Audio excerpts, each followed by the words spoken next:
হাড়োয়ায় যারা টিএমসি নেতারা আছে হাড়োয়া বিধানসভার ভিতরে, তাদের একটা বার বলবো যে এই উপনির্বাচনে আপনারা সঠিকভাবে ভোটটা করান। আপনাদের কাছে আমি চ্যালেঞ্জ তুলে ধরছি যে সঠিকভাবে ভোটটা করান, তারপরে কিভাবে আপনারা যেতেন আমিও দেখব।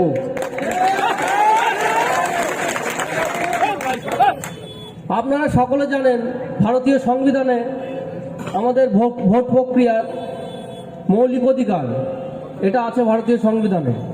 এটা আমরা যাতে যথাযথভাবে মৌলিক অধিকারটি নভেম্বরের 13 তারিখে পেশ করতে পারি, সেটা সবাই মাথায় রাখবো। সঠিকভাবে যাতে সকলে ভোট দিতে পারবে সেটা আমাদের কর্মীদের মাথায় রাখতে হবে।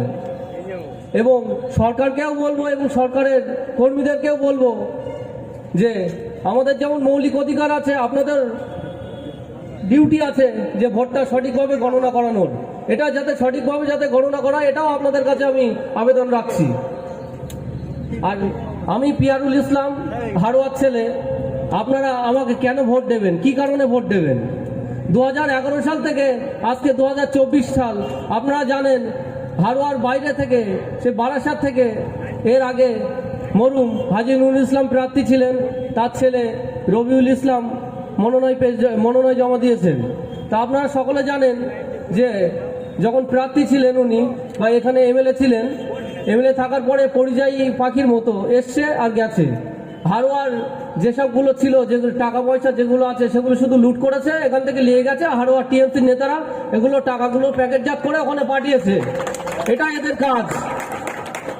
তাই বলবো হাড়োয়ারবাসীর ভবিষ্যৎ প্রজন্মের উন্নয়নের জন্য এবং ভবিষ্যৎ প্রজন্ম কিভাবে সুখী থাকতে পারে সেই কথা মাথায় রেখে, এবং হাড়োয়াবাসীর শিক্ষার কথা মাথায় রেখে, হাড়োয়া হসপিটালের ডেভেলপমেন্ট এবং হাড়োয়ায় যাতে একটা কলেজ হয়, আমি যাতে আপনাদের ভোট পেয়ে জিতে বিধানসভায় গিয়ে আপনাদের কথা তুলে ধরতে পারি, হাড়োয়ার উন্নয়নের কথা তুলে ধরতে পারি, সেই জন্য একটা বারের জন্য আমাকে সুযোগ করে দিন। আপনারা ভালো করে জানেন 1.5 বছরের জন্য ভোট আছে, এটা উপনির্বাচন। আগামী 2026-এ আবার ভোট আছে। এই 1.5 বছর আমাকে সুযোগ দিয়ে দেখবেন। হাড়োয়াবাসীর কাছে আমার একটাই রিকোয়েস্ট, একটা বারের জন্য এই 1.5 বছর আমার সুযোগ দিয়ে দেখুন।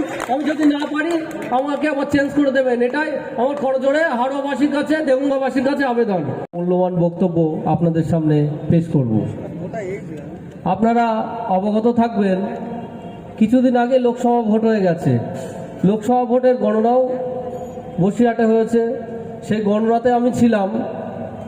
আপনারা জানেন 6 রাউন্ড পরে গণনাতে হঠাৎ করে বলছে যে 5 লাখ ভোটে এগিয়ে আছে হাজী নুরুল ইসলাম। তারপরে আমরা গিয়ে জিজ্ঞেস করলাম আরোকে, তারও বলছে সরি আমাদের ভুল হয়ে গেছে, 6 রাউন্ড গণনাতে 6 লাখ ভোটে এগিয়ে নেই, ওটা 1 লাখ ভোটে এগিয়ে আছে, আমাদের কপি হয়ে গেছে। তাও সিঙ্গেল কপি না, ভোট ডাবল কপি হয়ে গেছে। তা আমি বললাম আমাদেরগুলো কপি হয়নি কিসের জন্য? বলছে ওটা মিস্টেক হয়ে গেছে, বাকিগুলো সেম আছে, আপনাদেরটা কপি হয়নি, ওরটাই শুধু কপি হয়েছে।